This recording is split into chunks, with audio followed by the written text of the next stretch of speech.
How's that? Can you get any audio now? How's the audio? Any good?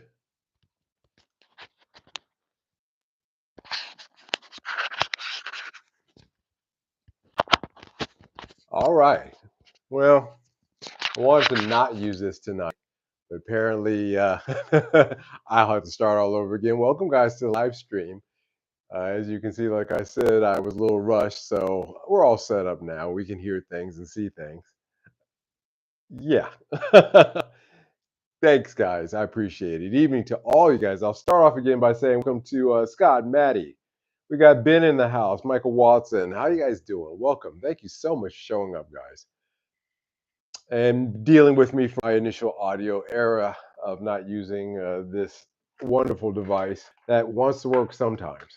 We'll see how it does tonight, but it seems to be doing okay. Um, well, things going on here.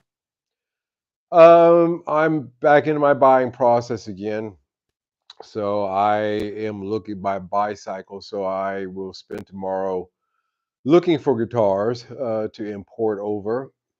But interesting enough, this morning I got contacted by the daughter of a very longtime friend of mine, uh, and she is interested in buying a guitar for herself. And she said, "I have this much budget, which is about $100 or so." And I was asked what I thought that she could spend that on. She's in Japan right now. Her family recently moved to Japan from Singapore. So she has a great selection there, a wide selection of things. And I, without any hesitation, it's funny, $400 doesn't sound, well, maybe a little more than that. Maybe about, I guess, with the exchange, maybe around 450. But doesn't sound like a lot of money. But I immediately thought to myself, for that kind of money, you could get a really great amp. She wanted an amp, by the way, not just a guitar. She wanted an amp and a guitar. And without any hesitation, it took me about, I had my websites open, so I really did a quick search. And I recommended her to buy, I found her a Fender Champion 40, 20, 40, no, a Fender Champion 40, the one I had. Because even if they go, because I got the Moore radar here to replace it. I if it if it wasn't just I don't like furniture laying around the house. If it wasn't anything other than that, I would have kept that amp. But I recommend that amp to you guys before. You can switch out the speaker in it and put in anything you want, and it's a great amp all the way around. So I found her one. And for the guitar, I found her a 2007, 2008 Squire Stratocaster. And that fit within her budget. Yeah, around her budget. A little bit more in her budget, but not much, by about 20 bucks. Well, within her budget, within reason. And I immediately sent that off to her, and I think that's the direction she's going to go. So that's great. She'll be happy with both of those. She said, "Well, I know it's just a beginner's, guitar, but so I can't be picky." And I said, "No, on contrary, you can afford these days to be extremely picky." It's one of the things that I was talking about in my last live stream about the rise of budget guitars, is the fact that there are so many great selections out there available. So, and also as far as the amp, I said if you get that Squire, the one I picked out, and the amp that I picked out, you can keep those for life. You can keep those for life. Those will, you can swap out the pickups in the Squire, you'll still be happy. Full size body, not it's not an Affinity, full size Squire Strat, and that amp as well. I said that would be, and that's quite. I stand by that statement. That if you had those two things, you as a non-professional or professional, you could rock those on stage as well, uh, for life. Now, the Champion 40 is slightly problematic because it is a digital system and that'll eventually fail. It's unlike a tube amp, which usually the solid state ones and the digital modelers, they last long. We'll see. We'll see how long they last. We're still in that stage where we're seeing how long they last. But it doesn't have any exterior program or anything like some of their other amps. So it's good to go. So I recommended that. And I found that quite amazing because, you know, for that kind of money, you really can get yourself a quality rig. And with the digital modeling options in that champ, you really don't need any pedals either. It's got, what do you have? It had all chorus and reverbs and other things in there. And I also had a couple of amp emulations where it wasn't just a Fender amp. You could get a little a Marshall-y kind of tone out of it too. A couple of things that it did. Phone output, which I say is probably one of the best reasons I recommended that amp to her, because I don't think her mom or dad or sister are going to wanting her to listening to her learning guitar in the beginning at least. So she can do that and she can practice quietly. So it's a perfect amp all the way around for everybody. It's a serious amp. It comes at a great price. I think there's a value. Again, we're always looking for things on this channel that represent a great value for for what you're paying for the quality that it is, and there's a good quality value ratio there. So yeah, that's the way I went with that. I have not heard back from Ferns. Speaking of Squires, on my parts caster build that I'm on, that he's putting the finishing touches on. He's setting the neck on it, and putting in the tune as well. The tuners did not quite fit, so he'll have to bore the hole. That's something that you really want to have a professional do, because honestly, that top hole up there at the top of the guitar, that could split, and then you could have a real serious problem. So he's taking care of that. Haven't heard from him yet, but that will be coming around shortly, and then we can finally put all the pieces of film. I film from the taking it apart to the end is kind of the theme of that video when it comes out. So we'll get the final bit of that. I started thinking about making it a part two because it's been a while since I released regular content. But I think as a complete piece, it'll be fine. Shouldn't be that much longer now. The other thing that I'd like to report of note before I get into it today is I contacted my representative at Tomon, and I told them that I want to cancel the order on that Behringer 69 pedal. And you say, well, Mike, you had the money on it. You've been waiting a minute for it. Uh, what is it that changed your mind on it? Well, I saw some of them have gotten out, and regular cats are starting to demo that pedal, and it sounds nothing like it does in the official Behringer video. It is not what I'm looking for. It doesn't have. It has a lack of. It's that 5% that I always talk about. It actually does extend the pedal sometimes too, where an Epiphone will get you 95% of the way there of a Gibson. Whether that 5% means something or not is really subjective, but in this case, to me, it does.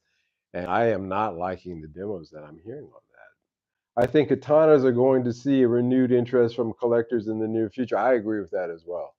That kind of is a hot thing. Um, And again, like I said, I think I've said it before, I'll say it 1,000 times, 1x8s, even 1x8s, 1x10s, and 1x12s, combo amps, that's the way to go. And I think that those are going to have a value, hold their value, and may even go up because of future interest. It's only going to be so long that people are going to have an interest in stuff like this Moore radar. It has its pluses, but when you plug into a real tube amp for the first time, it's a completely different experience. And I think a lot of cats are waking up to that. Mr. Larson in the house, how you doing? Good to see you. Good to see you all, guys. Well, So yeah, I said no. Let's move I'd like to not buy that because it's not it. I have yet to have seen such a description, and I've seen two guys, regular Joes, who have reviewed it at this point. More will come up. But what I was hearing, what they were saying, and they themselves said it.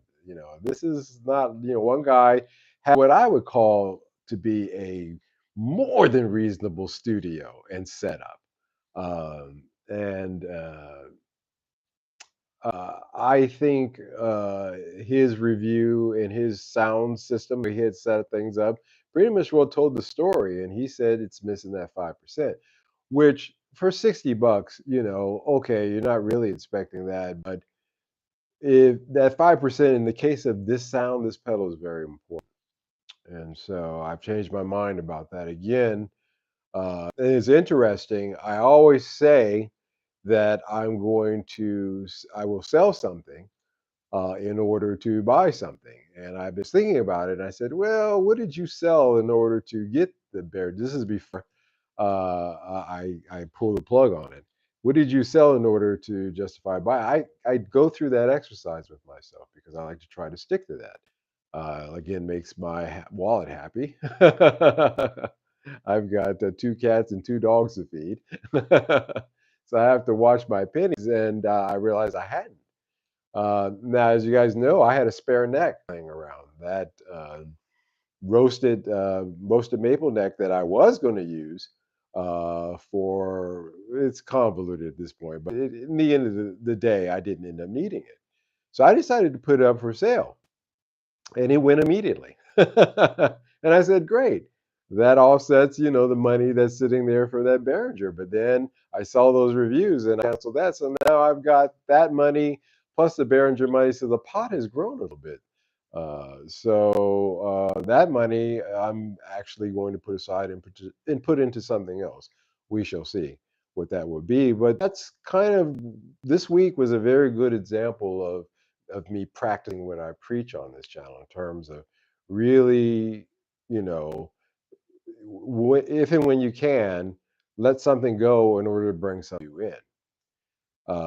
And so, yeah, that Behringer 69. Check it out yourselves, and what I say, and you'll see what I mean. It's just, it, you know, I'm getting, to the point where I realize that mediocre pedals won't do it for me, especially when I'm recording.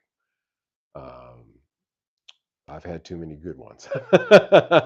I'm a little, I have a little bit, guys, excuse me, of a pedal snob still in me a little bit. These are not real expensive ones, but for what they are, they're excellent. And some of them are hard to find. Some of them are one of a kind. But that's the truth of me. The fascinating world of famous guitar fakes and minimalist guitarists.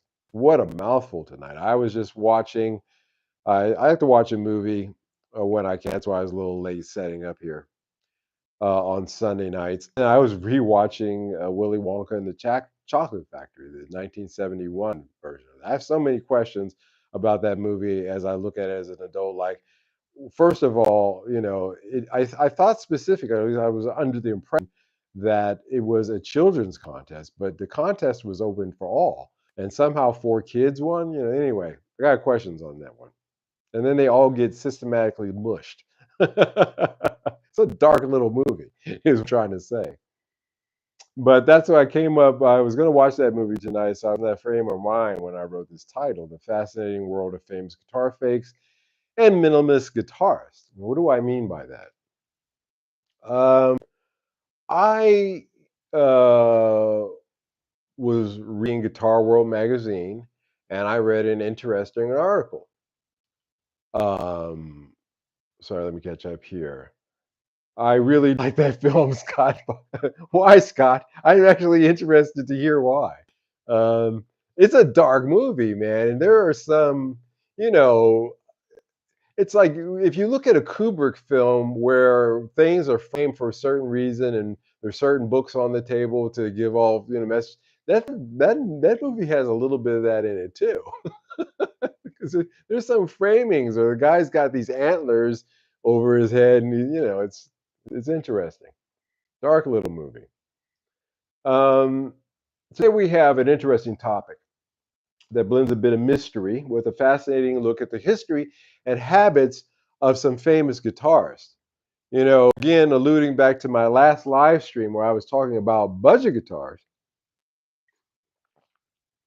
And, out there, and how YouTube guys, they get started and they get caught in that trap that they feel they have to buy something new every week to show it off in order to get views.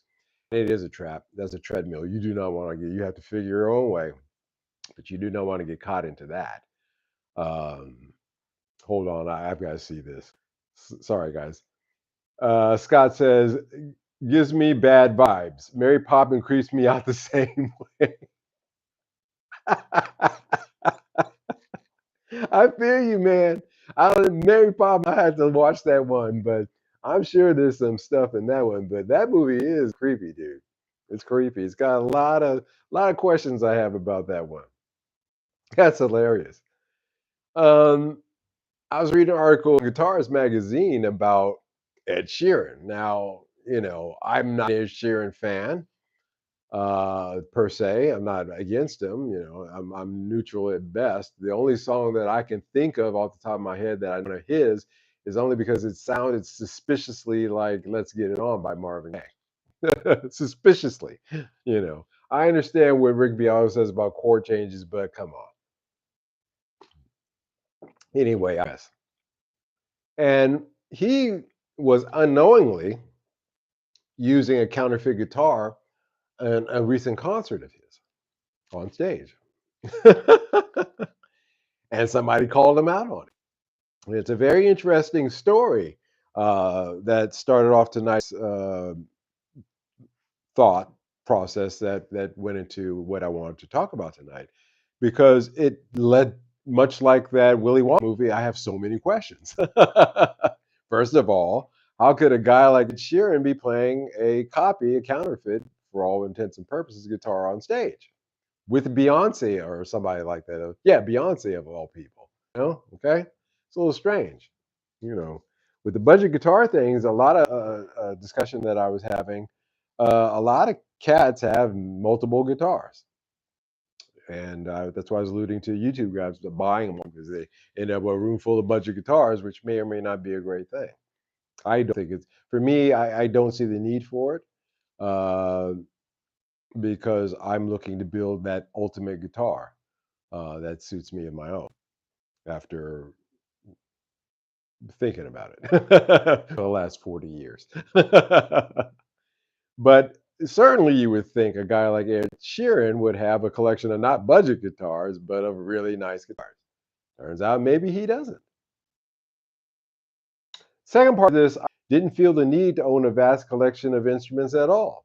So maybe Ed Sheeran is of that kind of mind frame. We'll talk about that a little bit.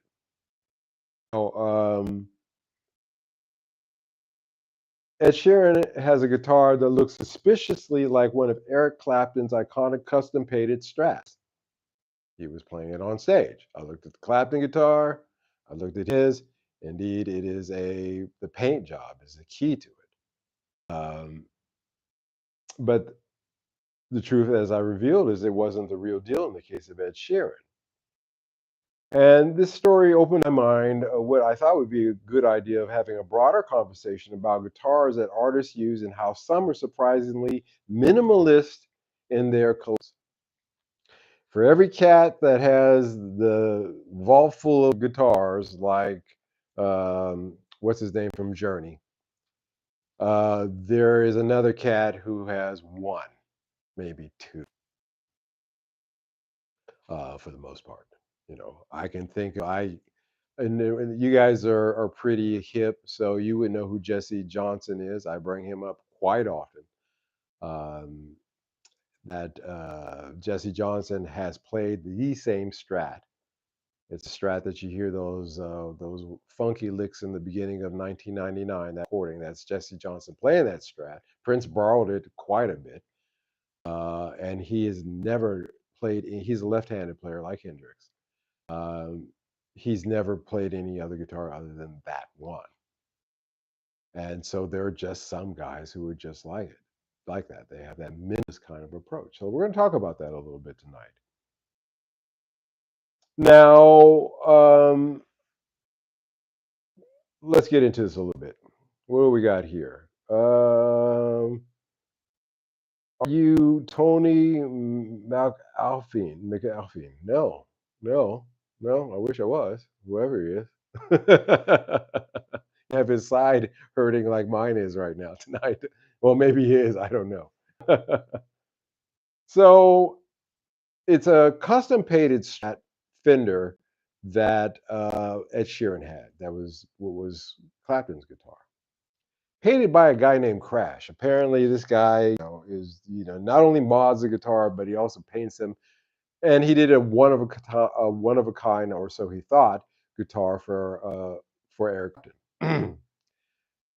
One day, a friend of his is watching a show with Ed Sheeran with Beyonce, and he says, "Hey, wait a minute! That's the Clapton guitar that my buddy Crash made." Called up Crash and said, "Hey, man, did you loan the Clapton guitar to Ed Sheeran?" And Crash said, "No, Eric's still got his guitar." So there was kind of like a "what the hell is going on" kind of thing here with that story. Now he contacted Ed Sheeran's people because he has the ability to do that apparently. The part of the story was the part I paused. He contacted Ed Sheeran's people. Okay, how did he do that? But anyway, in the middle of a concert tour, by the way. And so there's that. It's too much of a coincidence here, but anyway, and said, "Hey, that's a fake." And his people said, "Okay, we'll stop playing it, but Ed Sheeran has another half of this concert to go, the other half of this engagement to go. What is he going to play?" And that led to the second question, or the first question, I can't remember now, of, how is it that Ed Sheeran would not have multiple backup guitars on tour? You look at Joe Bonamassa, that has special flight cases that he's got. He goes on tour with six guitars on average, and that I might be underplaying that, maybe more. Check out guitar, what is that? Something Guitar World or something. Yeah, maybe it's Guitar World on YouTube, and watch him look at his rig when they film that. But Ed Sheeran does not have that kind of deal going, which again, that leads to a lot of questions. Why wouldn't he? Why wouldn't he have a backup guitar? But apparently he didn't. So I said, "Well, I've got a Crash guitar here. I guess to be fair to Ed Sheeran, it had to be a Crash guitar so bad that he was willing to pay a fake of a one of obvious that it was obvious that it was fake. Was it to get the attention of this Crash guy to say, 'Hey, make me one,' instead of me playing this fake?" So many questions out there. But still, they got him a Crash guitar that the guy who originally spotted it had laying around, and he completed the tour with that guitar. And of course, now they're in a collaboration with each other. But again, it's fascinating how that raises so many questions, so many questions. And there have been other instances of artists unknowingly using counterfeit instruments. For example, I remember the story about Billy Gibbons. He once bought a fake 1959 Les Paul. He didn't know it. He was sold to him as a real 59. It was years later that he found that it was actually a fake. And despite this, he continued to play and appreciate the instrument for its sound and feel. He still liked it. It wasn't the real deal. It ended up being a counterfeit, but he still dug playing it anyway. So I guess that gets again to damn what it says on the headstock, or whether, I guess in this case, whether it's real or not, it's something that feels good when I play it. If you look on YouTube, you can see the Jeff Beck guitar collection is on sale up for auction at Christie's. They have a YouTube video showing off the guitars, and Jeff Beck says the Strat became an extension of his arm, and his favorite Strat was a white one. They talk a little bit about the history of it, but it was something that he just really gravitated towards. And I think, getting a little ahead of the story here, that the minimalist guitarist types, which I have to say that I am myself. I've never had a large collection. The biggest collection of guitars I had were in Singapore, and that was mostly just for investment's sake. And recording too, but I was still happy with my made in Japan Telecaster. That's the primarily the one that I use for recording. And that minimalist attitude really is pretty strong. As strong as the collectors are, the minimalists are just as strong in terms of their viewpoint. With Billy just covered in pink fur and no one else will notice it's a fake. Yeah, yeah, dig that, man. Um, Even seasoned collectors and musicians can be fooled by a well-made fake. He has a real 59. He thought this one was as well. So it had to be a hell of a, you're holding up those two. Okay, they look the same. Hey, it fooled him that way. So even experts and appraisers, seasoned collectors and musicians can be fooled by well-made fake. The vintage guitar market is particularly rife with counterfeits, making it a minefield for both amateur and professional buyers. I turn that point every now and then because I'm in the vintage market myself and dealing in 70s and guitars. And I have bought, I got bit once, even knowing what I know. And so that's just true. So I can't really blame the musicians, is the point I'm trying to make there. But it happens. Benny says, honestly, that sounds more like a story made up for clicks. Sheeran playing a single fake, needing a backup, and the original Luther just happened to have another one off laying around. Yeah, and not only that, the original Luther, well, he wasn't the original Luther, but he was a friend of the original Luther. And the friend of the original Luther just happened to be able to get in contact with Ed Sheeran's people tour to tell him that he's paying a copy, and he gave up enough of a shit to say, "Okay, I won't play it anymore."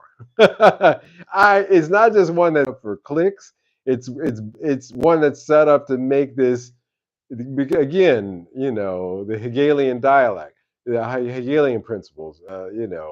It's to give credence to this collab that I'm sure that they're doing together now. So yeah, man. Yeah, it doesn't pass the smell test at all. But it does raise some questions, though. It did, and I thought I would jump off from that, but quite, quite right. Guitar experts and appraisers often use a combination of visual inspection, historical research, and even forensic techniques to determine a guitar's authenticity. And that is quite true. I have employed all of those. I try to think of other things that I do, but that basically covers it. Um, and I still had a bass at one time of slip through that ended up being a fake. Now, I'm not the visual inspection doesn't happen. My agent gets it. He sends me the pictures and the detail, the spots that I want to check. And it isn't until that I get it in my hands when I get here to Europe that I'm able to um, do the final visual inspection. And but it is a necessary step.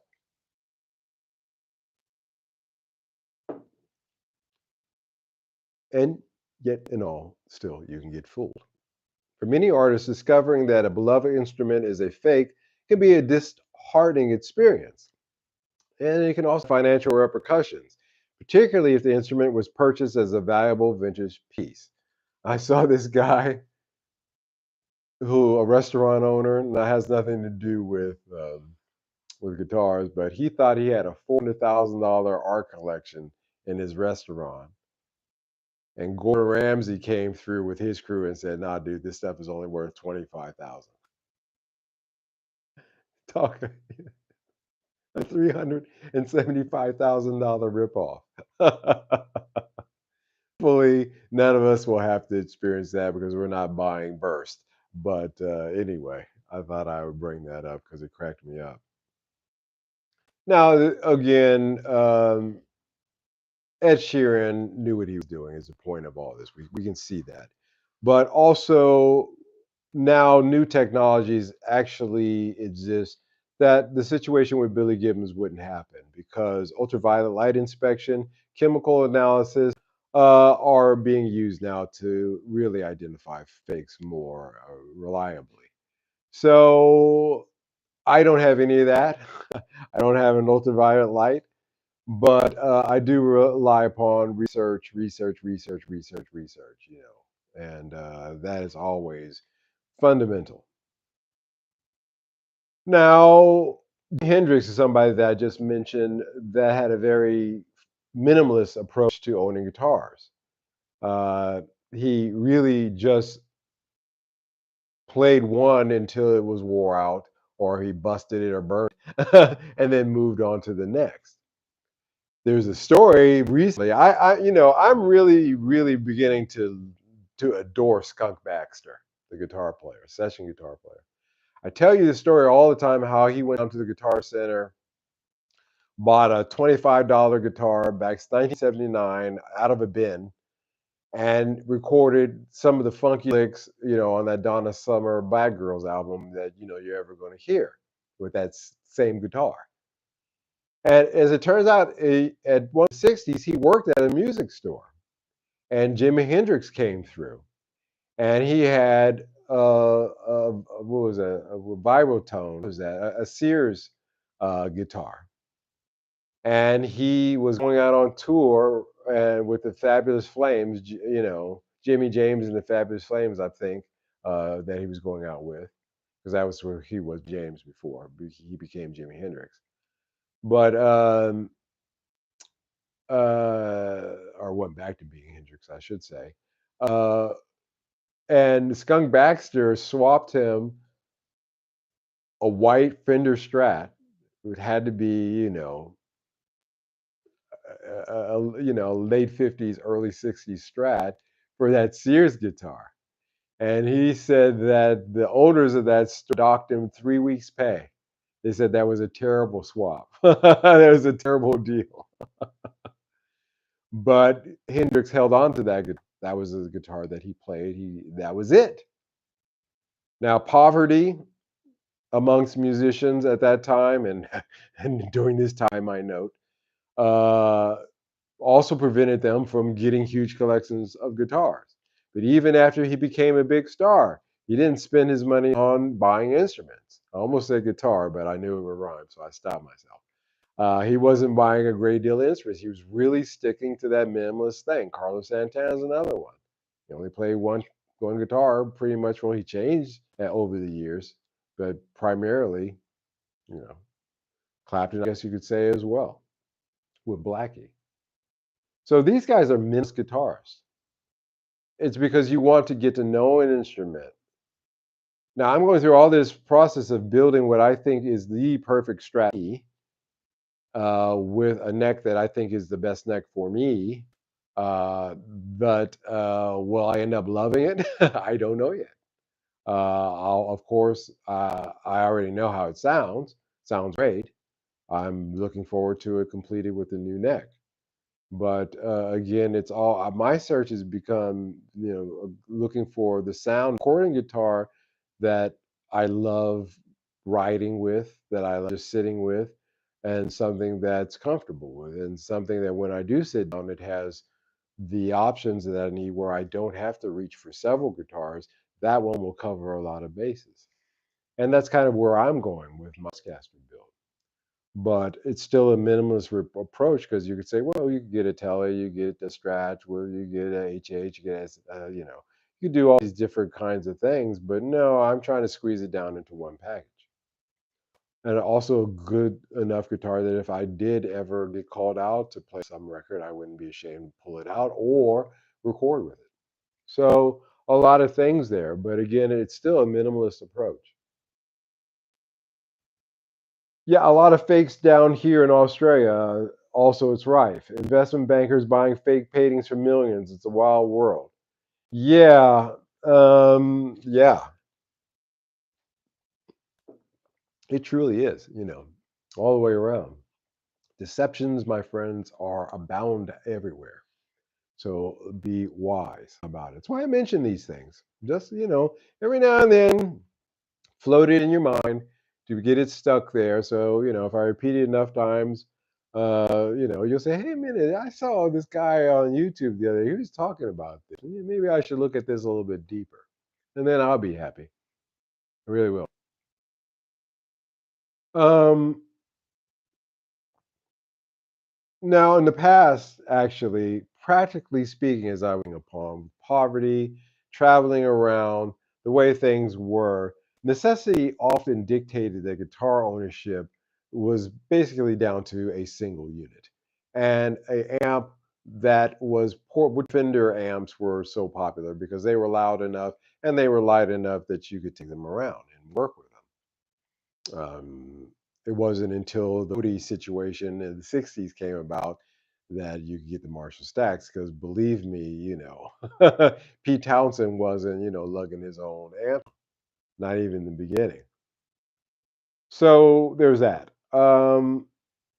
Now, today, it seems to be more of a focus, as was being pointed out there, about variety and investment. About variety and investment. Again, who has the most toys wins is always something that a lot of people often quote. And there is that kind of thought. But honestly speaking, I just will always have a minimalist approach. I have a lot of cool instruments go through, but I'm really looking for that one, you know, I'd be happy.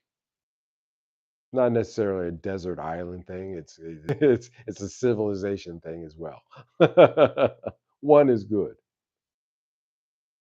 Some young artists like Ed Sheeran may not prioritize owning a large number of guitars either.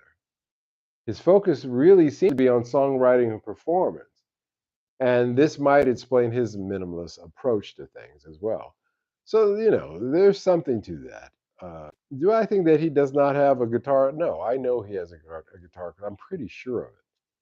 But it just seems odd, this story. But it does raise an interesting conversation as a jumping off point into other things. A minimalist approach can lead to a deeper connection with fewer instruments, focusing mostly on creativity more than on gear.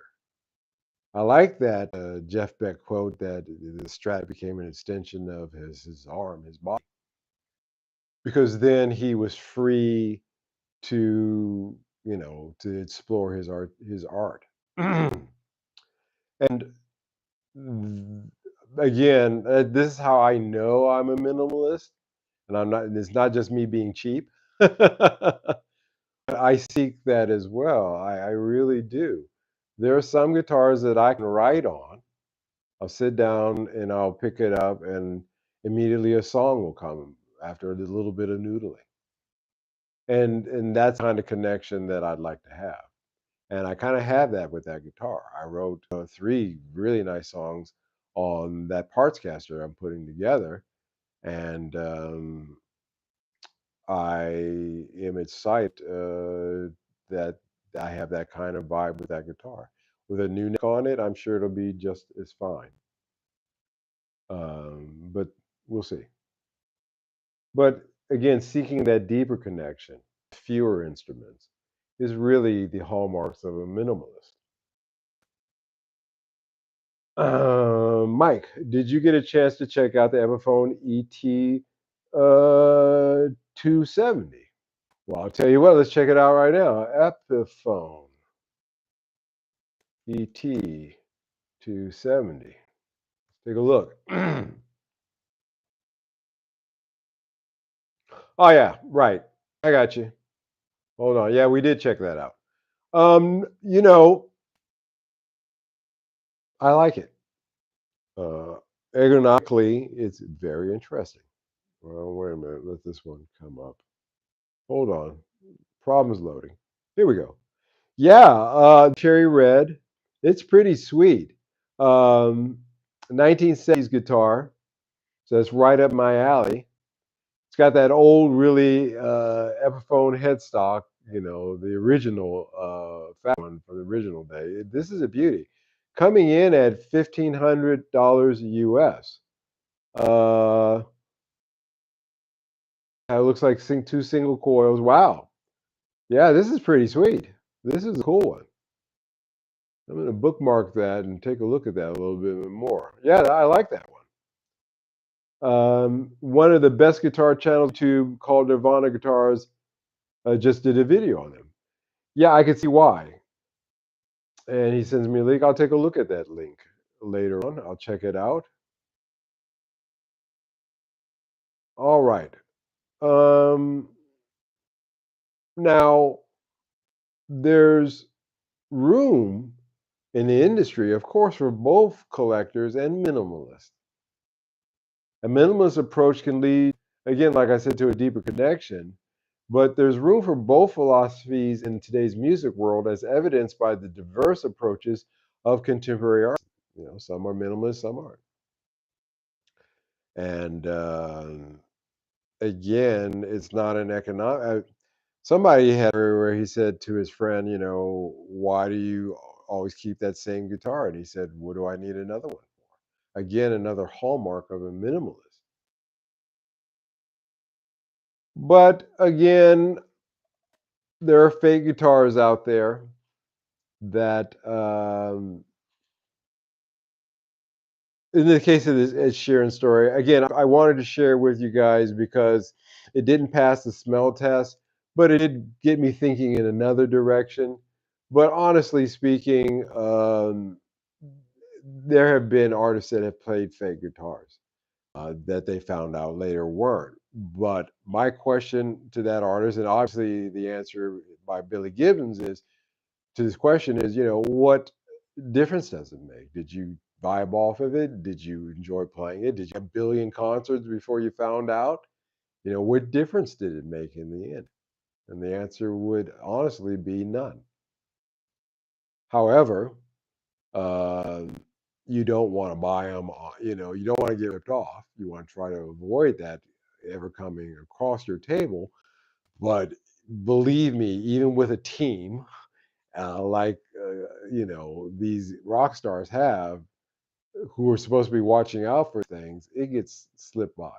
So there's that. But I'm kind of mixing two things together here tonight because I think that they're in that way together. That if you identify with a guitar, then what difference does it make whether it was a fake or not? You don't want to pass it off later on to somebody else and not tell them it's a fake. That's a completely thing. Don't be that dick in the chain. But you can see that if they identify with it, again, like Mr. Gibbons, and rocked it and loved it, then from a minimalist point of view, that really doesn't matter. To a collector's point of view, it matters in the end to your wallet because you bought it as an investment. But even to the investor, I would say, and up until the moment that you found out it was a fake, did you love it? And an honest reply probably would be, yeah, I like that one. You know. So again, guys, these stories reflect a broader train of thought in the music industry with these artists. And you can see the separation really between the old guys, the old vanguard versus the new one. The older guys were more of your collectors. The guys are minimalists. And I find that interesting. Now, again, there's room in the industry for both types. But again, because even if you're a minimalist and you're a famous rocker and you always play that one guitar, believe me, Fender or Gibson will come along and sign you a deal where they will make the gajillion copies of that and sell it at a premium. So that suits the collector as well. Well, okay, we only made 50 of these, like in the case of Greenie, whatever. Um, it has a bass boost switch too. That's interesting. I think many guitar players have been playing 59 LPs just to later find out they were from the 60s or 70s. Benny says, "Yeah, man, dig it.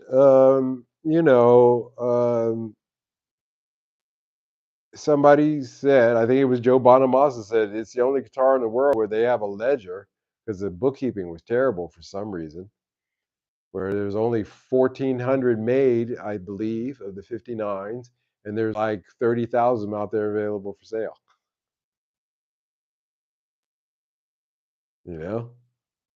Somehow or another, Joe Bonamassa finds one underneath the hay of a barn in the middle of Croatia. Or somebody who found one and he ends up getting it.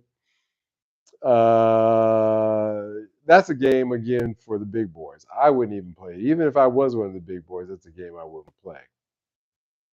Mike, you should do a show about the ethics of buying guitars that have removed serial numbers. Well, again, I'm going to tell you this. I've drawn a kind of a hard line on this subject from my own experience because that was the issue with that bass is a missing serial number. Um, I will that ended up being a reneck. See, a lot of cats are buying Warmoth necks. I you I wish if you look at Mark Plots, which again is like the Reverb or eBay, but not even that. It's not even those. I don't even know what you would call it. It's like the back page of the Netherlands, and there are so many cats who have bought Warmoth necks or Squire necks. They've scratched it off the original Squire logo and they put Fender decals on it. And that is so prevalent. And I've gotten to the point now. I don't buy anything here. I sell things here because what I'm selling is legit. The guy who bought that neck, he was super happy. He took it out. I even did some fret filing. I finished up the fretwork on it before I sold it to him, so that he didn't have to do that. He's putting together his own parts caster. So I did a little fretwork on it, and he's so happy. He's like, "Oh, I don't have to do that work." I said, "No, thank you." He was so happy. I don't sell crap, but 90% of these cats do. And I have a hard line that I will not buy any instrument unless it has a proper serial number on it. End of story. If it has a removed serial number on it, for as far as I'm concerned, if you're going to sell it to me for 25 bucks, I'll buy it. That's all it's worth to me. That's the most I'll pay for okay, I'll be 50 bucks. I'll pay you 50 bucks for it because I can use the parts. I can get more for that for the parts, but that's what it's worth to me. Because there's too much deception out there. There's too much crap. There's too many guys doing too many dickish things. They always have been. I've told you the stories. Talk about you guys from the 70s. I've told you the stories of how they were swapping necks all the time on those sets back in the 70s. These vintage strats that you see at these shows, who knows? Again, you know, you're buying a vintage Strat because you want a vintage Strat, then you get dicked. If you find a vintage Strat that you happen to love the way it plays and sounds, that's a different thing. But I will do a show on that. But just to touch on that, because it hits me personally that I will not touch an instrument that does not have a serial number on it. And when I do see said serial number, I will run that serial number to make sure it's legit, and so should you. So there's that. But, again, guys, um, yeah, I see it.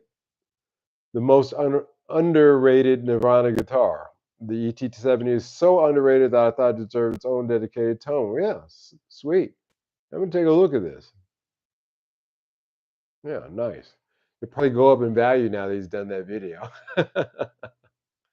Kurt Cobain liked Jaguars. He liked Jaguar type guitars, and this falls kind of right in that wheelhouse, to be honest. Um, Even in terms of the looks of it, that was his thing. That was his bread and butter. He was able to achieve that sound in his head with those guitars, and he was lucky. He was able to find a guitar through a lot of trial and error, where he didn't have to go the route of Van Halen and create that himself. So there's that. Again, like I said, this guitar thing, runs wide and deep. And really, in this world of guitar fakes and minimalist guitarists, sometimes these things cross over to each other. And that's why I think that, again, m- I'm not going to condone, or no, that's not a condone. I'm not going to condemn or look down or have any problem with somebody who does not have a minimalist approach. That's not the point of this. Yeah, each to his own, said the man as he kissed the cow. However, that is my viewpoint, and I'm going to give you reasons why I think that way. I move beyond what it says on the headstock to how it feels and how it plays. Um, and That's a great place to be, because you're back to thinking about you know I can't wait to get this guitar from Fern, because I've got two guitar solos and one song to record with it that I'm dying to record, that I'm not going to record with any guitar other than that one. And again, that's a great thing, because I'm again focusing on what I should be focusing on, being creative and doing music.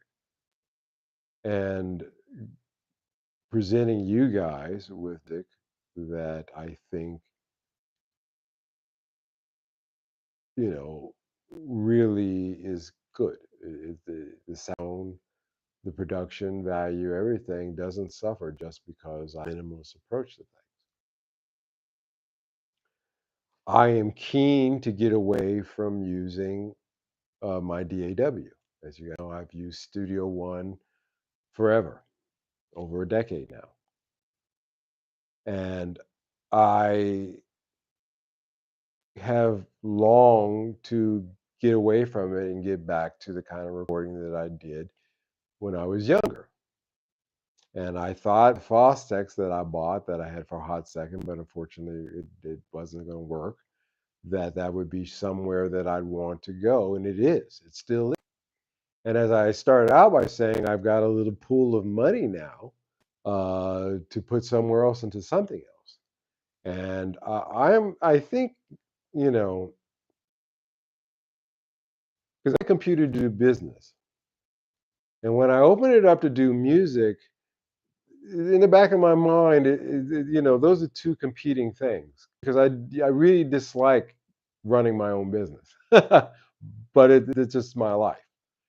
And I dislike it and I like it. It's a love thing. If you run your own business, you know what I mean. But when I open the computer and I want to be creative, I don't want to have the computer have a dual thing. A computer is a computer. A recording board is a recording board.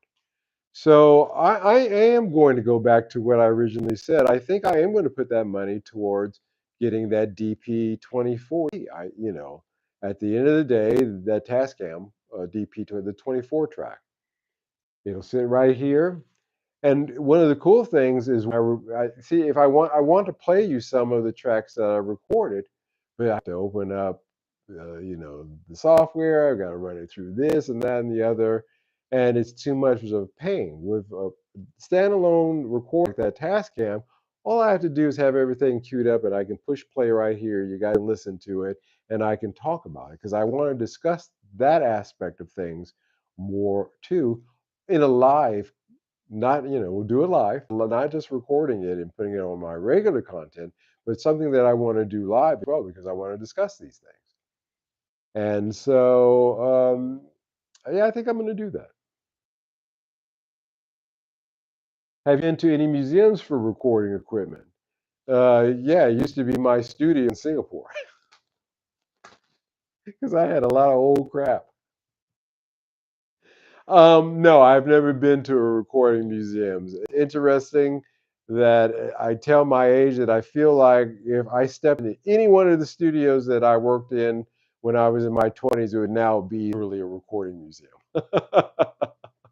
It really would be.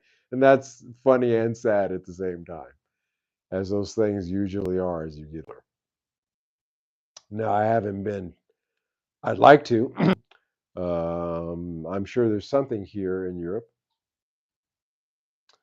No, my life has been the museum of recording equipment, but it was fun times. It was fun times. It really was. I got nothing to complain about. So there's that, guys. You know, it's just a kind of a thing that I have with wanting to do that. It keeps coming back to that. Again, I have a friend in Japan. Going to be there for a while, and I'm going to buy that unit in Japan because of the yen euro exchange, I can get it for cheaper there, used, of course, not new, used. And I can have him bring it back. I don't have to pay for the shipping on it. So, and I can pick one of those up for guys. Really, you can pick those up for about 300 now. They're not expensive, and in Japanese used condition. And we've discussed what that means. It's damn well near new. So I'm going to do that. I'm thinking about doing. I'm looking for one. I found one, but it was actually listed as junk, so that's not going to work. There's something wrong with the sensors, which I have a guy who could work on that, but I'd rather not do that. So I'll hold out for one. But I think that's where I'm going to go. I'm still stuck on that. I'd like to do the go and getting older as well. My patience is thin. I really want to just sit down, hit record, and go. I don't want to hook this up, hook that up. I don't want to do those things. And again, like I said, I don't want to be computer based when I'm doing my recording. And so, sure, you lose some flexibility, but like for example, but I punch in a lot. I always punch a lot. I heard Prince was a world famous punch inner. He got to the point where he could punch in syllables, especially when he was doing vocals. He could punch in a breath. He got really good at it, and so you can do that with with a hard disk-based recorder, which is the type of recording I prefer to do. Because if I make a mistake, go back, punch in right here, put it in, and play on from there. That's fine. That's totally as opposed to, and I still will record 3 or 4 takes. When I do rhythm guitar parts, I usually record 3 or 4 takes, pick the best one, or sometimes I'll cut and mix the best one. But still, I'm not losing anything.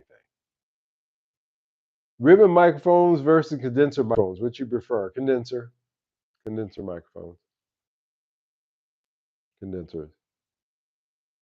Um, yeah. Although, no, there's no although. Condenser. Um, yeah, there is that, guys.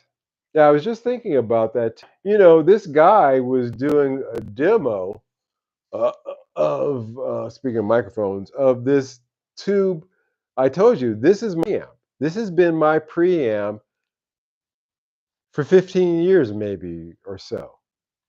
I've kept it going. I've kept it really well. I bought this in Japan, and it has a vintage tube in it. It's got a old, actually from this country. What was that?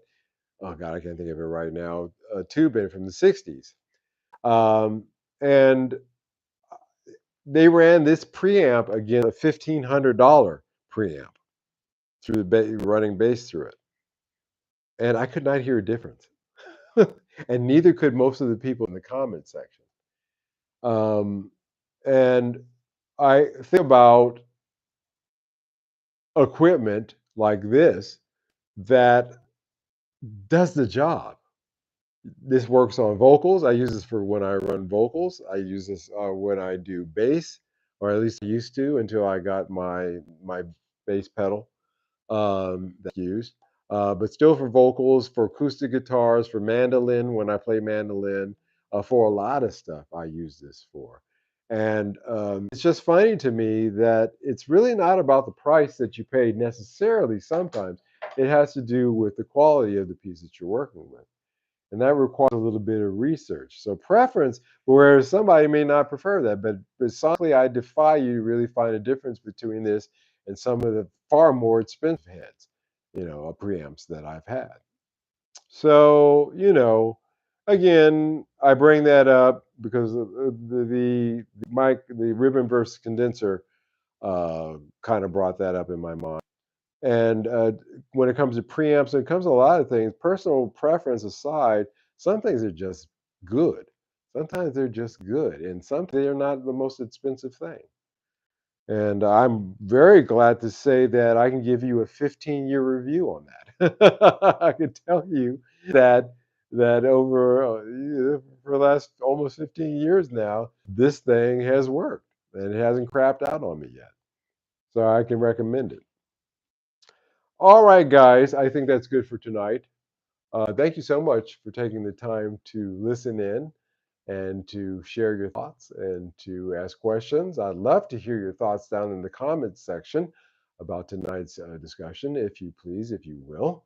I want to thank each and every one of you guys for taking the time to show up as always. Without you, I have nothing.